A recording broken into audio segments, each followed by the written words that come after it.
Okay, so we're doing, if I was starting a retic business with 50,000. So we did 10,000, 25,000, and now we're doing 50. And here's where it starts to get a little bit different. Here's where you're going to be depending more on social media, a lot more marketing, because if you're just making pretty stuff, you don't need to do a ton of marketing. Pretty stuff, and if you're dumping that much money in, if you're only dumping 10,000 or 25,000, like I'm guessing you're pretty busy with another job. This is more of a hobby, but you're still trying to make some cash. Starting with 50,000. Now, this is, like I said, this is going to be different. I'm definitely not starting where people are going to think I'm starting when it comes to what to buy. First thing, $1,000 on a website. Hostinger, Weebly, there's a lot of these different drag and drop websites that you could easily get a decent drag and drop website for $1,000. If you want a professional website, low end is 25, higher end's 10,000. If you want a really elaborate website, you're looking at $20,000 easy. I mean, hell, I can build you a Hostinger website for like 500 to 1,000 bucks. So let's just say $1,000 for the to quickly build it, and for the hosting fee for the year. Legitimately, you can do this for $1,000. You need a camera and some equipment, because remember, I'll get into it, but yeah, so that's 2,000. An entry level, mirrorless, and a little bit of lighting. Sadly, $2,000 isn't going to get you much. Like, I know Fuji, I forget the model, they put out a really decent camera. It's geared more towards video. It doesn't have an EVF, but it's only like 800 or 900 bucks. If somebody came to me with a $2,000 budget, and they wanted to get enough camera slash lighting equipment to do pics, videos, and YouTube shit, it would be tight, but I could do it. I could help you guys find it. Then you're going to need a computer, because if you want to process this, if you're going to take nice pictures, if you're going to do any 4K video, you're going to need a CPU and a GPU that can handle it. I mean, you can get one of those stupid Macs. I'm not a big Mac guy. I like PC. I just think it works better. So that's going to be 2,500. You can probably get one for 2,000, probably 2,500. You can get a decent CPU and GPU to at least handle some general 4K footage if you're trying to make higher quality footage. 1080p is fine. For 2,500, you can definitely get something that can handle 4K. And like my computer, when I built it, it was 5K, but that was a few years ago. So like the GPU in this, I think it's a GeForce RTX 3090. So like you could probably get that graphics card pretty cheap and it'd be able to handle it fine, because I think they're up to like 5090s or something now. Every fucking 12 minutes your computer shit becomes outdated. So that's awesome. So that right there is 5,500. And like for editing, you can get some pretty decent editing software that's not too much, or you can actually get some stuff that's free for video editing. You can get DaVinci. Their free version it's ridiculous. I have their paid version. It's only like 300 bucks, and it's like, up until recently, they're just now starting to talk about having you pay for updates. Up until now, for forever, it was every update was free, but DaVinci's getting to the point they're adding so much stuff that they're probably going to have to start charging. But yeah, not that you give a shit about DaVinci Resolve. You're going to need something to edit, to be able to edit your content, because if you're dropping 50,000 on retics, guess what? Now you're a social media person. Like the reptile industry, the reptile market is social media now. I know a lot of people still think that the shows are cool. Not really, but I mean, there's still a lot of people, heading out to the shows, in-person stuff. But social media is where reptiles are marketed and for the most part sold. You have to be active on social media. You need a YouTube channel too. So that's why that's why you got to spend $5,500 if jumping into the retic game at 50K. And because you're spending $5,500, you're actually not going to be getting that many snakes. Go with 5 males. So that's 5 4-foot cages. That's about 1,800, give or take. 7 6-foot cages, 7 females, around 42 if you get a deal. Racks, you're going to need the racks, because that's 7 females. If they drop babies, you hit on all 7. So there's 2,500. Thermostats, I would go with 3 Herpstat 6s. There's 1,500 right there. Some Herpstat 4s. There's a good 800 right there. Then your miscellaneous, some snake hooks, some heat tape, you probably get away with 1,000 there. But you're also going to have to consider probably getting a deep freeze at this point, with this quantity of snakes. So, you just factor that into. So you might want to throw an extra 500 on that $1,000 miscellaneous.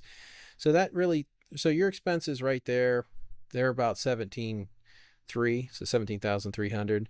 So that leaves you with an additional $32,700. And I still recommend, like I'm going to in all of these, 1.1 super dwarfs, 1.1 medium-sized localities. Give yourself a $5,000 budget. Now, this is where it really starts to get different from the last two. I recommend you pick 4 projects. Okay, so that's 3 males and 5 females. I don't want to get too, I'm not going to tell you what projects to pick, because you need to pick what you like. Remember, this is a business, so you need to pick what sells. So this is where it kind of gets a little tricky, because let's say you got 4 projects, and after the 5,000 for the 1.1 and the 1.1, that gives you roughly $6,900 for each project. How you spend that money, this is really up to you. How I would spend it is I would get a mix of slightly higher end to slightly lower end. I would still get a double or triple visual male, pretty, purple, Indo, whatever, super dwarf. Like, we're still on the super dwarf kick here. Like, we're not jumping into mainland. At no point, maybe once we hit the $100,000 mark, we can talk about some mainlands that you might need to pick up, but we don't really know if we're there yet. Everything still needs to be minimal 50% super dwarf. But with the 6,900 for each project, you can probably afford to get into some 75%ers.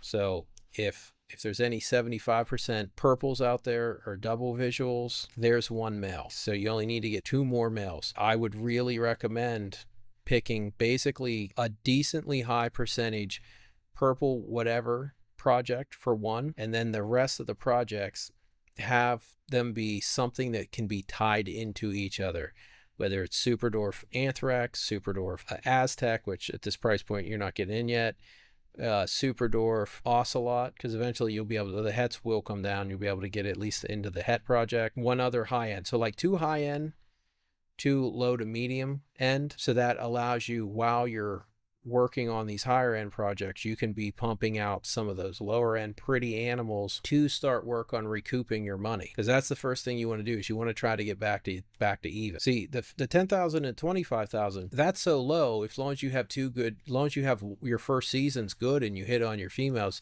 you're probably in the black, because remember, we suggested you buy 2-year-old females. You're only dicking around raising them for a year before you're breeding. Year and a half, you're hatching out your first clutch. But this 50,000, this is going to take, even if you buy these 2-year-old females, it's still going to take a little bit longer. So that's why I recommend only 2 higher end projects, and then 2 low to medium end projects that are just making pretty stuff that you can sell. Because honestly, your goal your first year is to try to recoup your money, try to recoup as much of it as possible. You got to get that money back, because they're not, you can't breed cages, you can't breed a camera, so they're not making you anything. So the 32.7 that you invest into the snakes also has to clear that 17.3 number. And to be honest, you're probably not doing it your first year, unless you get really lucky. You got some older animals, and you managed to get in at 6,900 on some high-end projects that had some age on it. If that's the case, then you can probably hit your 50K your first year and or get into the black. But chances are your first breeding year, you're just trying to recoup some, if you're lucky, all of your money. Even that, you're probably not even recouping all your money your first year. So that's what I recommend for buying in at 50,000. And I can't really say what projects to buy, but I mean, I recommend, outside of your dwarfs, your pure dwarfs, your pure super dwarfs, picking 4 projects: 2 slightly higher end, 2 lower end, but make sure they all tie into each other.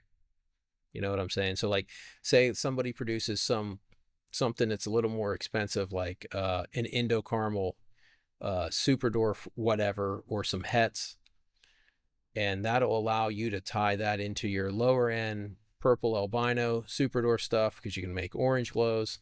Or if somebody's making some SD mocha stuff, that's how I highly recommend you be able to tie that stuff in. So just make sure whatever the 4 projects are, they can all progress alongside each other, can all be bred into each other, and it can keep you moving forward, and you should be fine. But like, unlike the first two, once you get to 50,000, it'll be tough to you'll need a whole lot of things to go right to get all of your money back and then some your first season. But it is possible. It's definitely possible.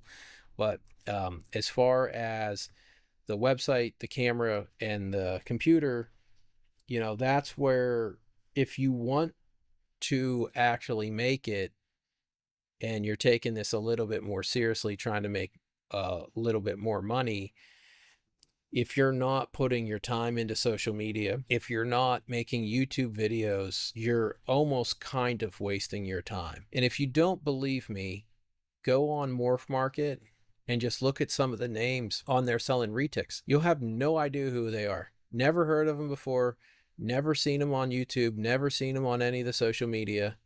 And they're just like, and you don't know anything about these people. And if they're asking any significant amount of money for their animals, you're much less likely to go with them than you are with somebody who you see being active on social media. So take that into consideration. You need to be active on social media.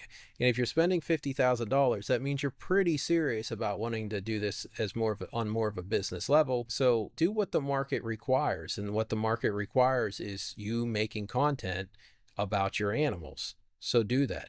If you're new to this, you can make videos about being new to this. That'll make you super relatable. So, show off your collection regularly, talk about your breedings, make content following your progress, following your breedings, and add value to what you're doing, so people that are interested in potentially getting into retics or buying an animal, if they have somebody to kind of follow and learn from and kind of grow with, there's a much better chance they're going to spend money with you than somebody who they don't know anything about. They don't know anything about their animals, and if you're putting out content, they're going to know you, they're going to know your animals, they're going to know your bloodlines, they're going to know they're going to know your breeding plans. They're going to know everything. Step one is get the website up and rolling, get the camera equipment, and get the computer that can handle the processing of 4K video. And I know that sounds stupid. You say that's your first 3 steps for becoming a retic breeder with $50,000, but trust me, that's what I recommend. And I mean, and you can save a little bit of money there. You can do a lot with your phone. But to be honest, it's a pain in the ass whenever I have to drag out all my camera stuff. And I don't even have my living room's like not even a living room. It's basically empty. And that's where I take videos and pictures. So I just, my living room's actually a spare bedroom, because my real living room is actually so much bigger, and it's easier to do pics and videos out there. So, that's where I take pics and videos is in my living room that's basically just empty. I have a bunch of cats, so I can't leave all my camera stuff set up. So I have to put it all away, get it all out. On the camera stuff, if anybody's thinking about doing this and you want to get into camera stuff, I actually know a decent amount about it. I can help you pick some stuff out. Just let me know what your budget is. And I hope this was helpful.